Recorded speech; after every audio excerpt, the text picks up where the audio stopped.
인사할 시간도 없습니다. 안될과학의 레알 짧은 과학, 긴급과학의 공진입니다. 갈수록 심각해지는 이상기후로 인해 우리의 예상을 뛰어넘는 자연재해들이 잇따랐습니다. 2023년은 인류 역사상 가장 더운 해였고 2024년은 이보다 더 더운 해가 될 것이란 전망도 있죠. 각종 재해를 일으키는 기후변화의 핵심 원인인 탄소 배출을 줄이고자 수많은 연구와 기술 개발이 시급하게 이루어지고 있습니다. 그 중에서도 탄소 배출 제로를 위한 비장의 무기로 꼽힌 게 바로 수소인데요. 안될과학에서도 여러 차례 다뤘던 만큼 한때는 핫했지만 정작 우리 주변에서 수소 에너지는 아직도 생소한 게 사실입니다. 하지만 수소 생태계는 빠르게 성장하고 있는데요. 수소 에너지의 성장에 대한 내용과 함께 화석연료에서 벗어나게 해줄 그린 수소로의 전환까지 긴급하게 알아보겠습니다.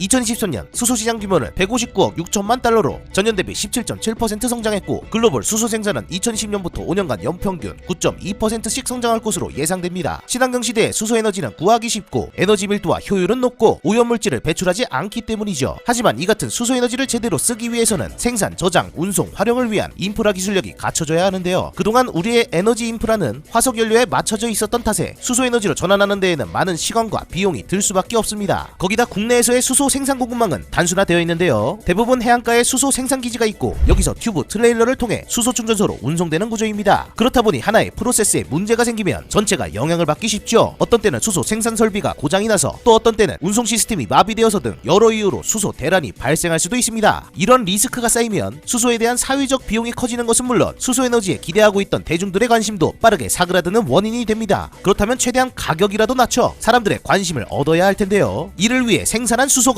바로 그레이 수소, 블루 수소입니다. 태양광, 풍력 등 재생에너지와 연계하여 탄소 배출 없이 생산해야 하는 만큼 조건이 까다로워 생산력이 적은 그린 수소에 비해 천연가스의 메탄을 계질해 생산되는 그레이 수소는 화석연료와 기존 인프라를 사용하기에 생산도 쉽죠. 때문에 현재 생산되는 수소의 80% 이상이 그레이 수소인데요. 문제는 수소 제조량의 10배에 달하는 탄소가 함께 나오기 때문에 청정에너지로 볼 수가 없죠. 그래서 등장한 블루 수소, 그레이 수소에서 이산화탄소를 포집하고 저장하는 CCUS 기술을 적용해 탄소 배출량을 줄인 것이 블루 수소인데요. 단번에 그린 수소로 넘어가는 것은 불가능하니 기술과 인프라를 갖추는 동안 탄소 배출을 어느 정도 조절할 수 있는 블루 수소를 쓰는 게 현실적인 대안이란 것이죠. 이에 맞춰 미국은 블루 수소와 그린 수소를 청정 수소로 인정하는 청정 수소 인증제를 통해 1kg당 최대 3달러, 관련 시설 투자 시 최대 30%까지 세제 지원을 하며 수소 에너지로의 단기적 전환을 추진하고 있죠. 하지만 이런 블루 수소를 쓰는 것이 오히려 더 위험하다고 경고하는 연구들도 나오고 있습니다. 먼저 코넬대 하워스 교수의 연구에 따르면 블루 수소 생산을 위한 천연가스 시추, 보관, 운송 과정에서 메탄이 대기 중으로 방출되는 메탄 슬립, CCUS를 위해 에너지 공급 과정에서 온실가스가 배출, 또 CCUS의 낮은 포집 효율 때문에 결과적으로 블루수소의 실질적인 온실가스 저감 효과는 얼마 없다는 것이죠. 특히 연구진은 메탄 슬립의 위험성을 지적했습니다. 천연가스의 주성분인 메탄은 이산화탄소보다 86배나 강한 온실 효과를 일으키는 물질로 기후변화의 또 다른 주범 중 하나입니다. 연구진은 블루수소 생산 과정에서 탄로되는 메탄이 약 3.5%라고 봤는데요. 이런 메탄 슬립 때문에 블루수소 생산은 석탄과 디젤류를 태우는 것보다 최대 60% 더 많은 온실가스 배출 효과를 불러일으킨다고 분석했습니다. 그리고 2022년 네이처 에너지에 발표된 논문에 따르면 블루수소 사용이 그린수소로 가기 위한 단기적 전환 내러티브가 위험하다는 주장도 있습니다. 연구진은 단기적 전환은 추상적이고 정확한 근거가 없다면서 그레이, 블루수소 생산 투자는 천연가스 락인 효과로 작용해 그린수소로의 전환을 지연시킬 것으로 분석했습니다. 결국 기존 천연가스 인프라를 기반으로 한 블루수소 생산 등이 계속 운영된다면 약 658기가톤의 이산화탄소가 배출될 것이라 분석했는데요. 이 값은 지구온난화를 1.5도로 제한하기 위한 이산화탄소 배출 마지노선인 420에서 580기가톤을 초과한 값이죠. 하지만 그렇다고 해서 단번에 그린 수소로 도약하는 것이 당장은 경제적으로 보았을 때 무리인 것도 사실입니다. 이러한 수소의 딜레마는 독일, 일본 등과 같은 비교적 수소 인프라가 발달한 나라에서도 여전히 해결하지 못한 고민거리죠. 독일의 경우 그린 수소만이 미래 지속 가능한 에너지로 정의했지만 당분간 블루 수소 생산도 허용할 것이라고 밝혀 야당과 전문가의 비판을 받기도 했죠. 일본은 그동안의 수소 정책이 그레이 블루 수소에 집중되어 있었던 탓에 그린 수소 생산을 심각하게 지연시켰다는 분석이 나왔습니다. 이처럼 지금까지 대부분의 수소 정책은 블루 수소 활용을 포함하고 있는데요. 인프라 구축과 함께 수소의 수요, 공급을 안정적으로 확보할 수 있을 정도까지 시장 규모를 성장시키는 데 우선순위를 두었기 때문입니다. 이 같은 노력으로 빠르게 성장한 수소 시장에서 그린 수소 도입에 대한 목소리가 커졌고 그린 수소 전환을 위한 보다 적극적인 전략들이 등장하게 되는데요. 특히 EU는 2022년 리파워 EU를 발표하며 2040년까지 그린 수소 2,500만 톤 생산이란 목표를 세웠습니다. 이는 2020 수소 전략의 목표치 기대치보다 2배 이상 높인 것인데요. 유럽 국가들이 러시아, 우크라이나 전쟁으로 인한 천연가스 공급 차질을 겪으며 블루수소에만 의존하기에는 리스크가 있다는 것을 느껴 그린 수소를 중심으로 수소 가속화 전략을 선택하게 된 것이죠. 해당 정책을 통해 EU는 가스 소비량을 약 19% 줄였고 재생에너지로 생산한 전력이 22%로 가스와 석탄, 화력 생산량을 처음으로 추월했습니다. 또한 EU는 2050년까지 그린 수소 관련 약 678조 원을, 독일은 2030년까지 그린 수소 생산 설비에 약 13조 원을 투자하고 미국은 10년 내 그린 수소 가격을 1kg당 1달러 이하로 낮추는 걸 목표로 하는 하이드로젠샷 프로젝트를 추진하고 있죠. 이러한 정책들 덕분에 글로벌 시장 조사기관 아이디테크엑스는 2031년 수전의 설비 시장 규모가 약 61기가와트에 달할 것으로 봤고, 맥킨지는 그린 수소가 2050년에는 kg당 0.7에서 1.6달러 수준으로 떨어질 것이라고 분석했습니다. 이처럼 그린 수소는 글로벌 에너지 시장에서 그 어떤 에너지원보다 빠르게 시장 경쟁력을 확보해 나가고 있죠. 우리나라도 여러 정책을 펼치기 시작하면서 2050년까지 청정 수소를 연간 2,790만 톤 확보하고 그린 수소를 1kg당 2,500원에 공급하겠다는 목표를 세웠습니다. 한편 현대차, SK, 포스코, 하나 등 국내 기업들도 5천억 원 규모의 수소 펀드 코리아 H2 비즈니스 서밋을 조성하고 수소 경제 활성화를 목표로 협력하고 있는데요. 이 같은 합동 프로젝트 외에도 SK ENS는 인천에 세계 최대 규모의 액화수소 플랜트를 구축 중이며 국내 수소 유통량의 20%를 공급하고 있는 롯데케미칼은 2030년까지 3조 원을 투자해 수소 사업 인프라를 구축하겠다고 밝혔습니다. 또한 효성은 1조 원을 들여 울산에 액화수소 생산 공장을 짓는 등 수소 에너지를 신성장 동력으로 보고 육성에 힘쓰고 있죠. 이렇게 큰 투자가 이어지는 상황이지만 우리나라의 그린 수소에 대한 대비는 유럽연합, 미국, 독일 등 주요국에 비해 늦은 만큼 짧은 시간에 인프라 및 기술을 따라잡는 것은 현실적으로 어려움이 있죠. 하지만 태양광, 풍력 등 재생에너지를 연계한 그린 수소 생산에 있어 우리나라가 가진 잠재력은 주요국 못지않다는 연구도 있습니다. 태양광 관련 국제 데이터베이스 솔라기스가 국가별 지면에 직접 도달하는 햇볕의 양 조사에 따르면 한국이 재생에너지 강국인 독일보다 더 높은 수치를 보이며 태양광 발전에 잠재력을 보였는데요. 실제로 전남 신안에 운영 중인 안좌 솔라시티 발전소는 288메가와트급으로 세계에서 두 번째로 규모가 큰 태양광 발전소죠. 또 해상풍력 기술의 발달로 삼면이 바다인 우리나라의 풍력 발전 또한 빠르게 성장할 것이라는 전망이 나오고 있습니다. 지금까지 국내 풍력 발전의 90%를 육상 풍력에 기대고 있었던 만큼 확장 가능성이 넓어진 것이죠. 그렇지만 신재생에너지는 전력 생산이 간헐적이라는 한계가 있습니다. 특히 생산량이 많은 날엔 과부하를 막기 위해 출력 제한 조치로 발전을 멈추기까지 하는데요. 이 같은 신재생에너지의 간헐성을 극복하기 위해 ESS가 주목받고 있지만 ESS만으로는 부족할 수 있기 때문에 다양한 에너지 저장 수단 확보가 필요합니다. 그래서 그린 수소를 생산해 에너지 캐리어로 활용하면 더욱 안정적인 에너지 공급망이 되는 것이죠. 네덜란드의 경우 간척지와 북해에서 만들어지는 신재생에너지로 그린 수소를 생산하는 대규모 프로젝트를 진행하고 있는데요. 이처럼 우리나라도 제주, 전북 부안, 경북 김천 등 신재생에너지 생산량이 많은 곳에서 그린 수소 생산을 위한 작업이 진행 중입니다. 그리고 그린 수소에 대한 연구도 활발히 진행되고 있는데요. 국내 연구진은 광촉매를 활용한 그린 수소 대량 생산 기술, 페로브스카이트 태양전지를 활용한 그린 수소 대량 생산 기술 등의 연구 성과를 국제 과학 저널에 꾸준히 발표하며 글로벌 수준의 역량을 입증하고 있죠. 국내외 많은 연구들이 대량 생산을 목적으로 하고 있으니 돌파구가 되는 연구 성과들이 계속해서 축적된다면 그린 수소 시대가 생각보다 멀지 않을지도 모릅니다. 그레이 수소와 블루 수소의 한계로 어려움을 겪고 있는 수소 에너지. 하지만 그린 수소의 등장으로 탄소 배출 제로를 향한 길이 다시 한번 새롭게 열리고 있는 만큼 다양한 에너지 활용, 저장 기술 중에서도 그린 수소에 대해 관심을 갖고 주목할 때가 온 것 같습니다. 이는 MC 스퀘어라는 이론으로 우리가 에너지를 바라보는 방식을 변화시킨 아인슈타인은 다음과 같이 말했습니다. 태양은 우리에게 필요한 모든 에너지를 제공할 수 있다. 인류가 그 방법을 찾아내는 것이 중요하다. 수소 에너지는 무에서 유를 창조하는 것이 아닌 빛, 바람처럼 우리 주변에 존재하던 것에서 출발합니다. 아인슈타인의 말처럼 태양이 주는 에너지를 제대로 저장하고 활용할 수 있는 방법이 중요할 텐데요. 다양한 에너지 활용, 저장 기술들 가운데 그린 수소 기술도 꼭 관심을 갖고 주목해봐야겠습니다. 여러분의 관심과 사랑만 있다면 무한 동력이 될 수도 있는 지금까지 가장 핫한 과학, 긴급과학의 공진이었습니다. 지금까지 보시고 도움이 되셨다면 아래에 댓글 꼭 남겨주시고요. 그리고 잊지 마시고 구독과 좋아요 꾹 눌러주시기 바랍니다.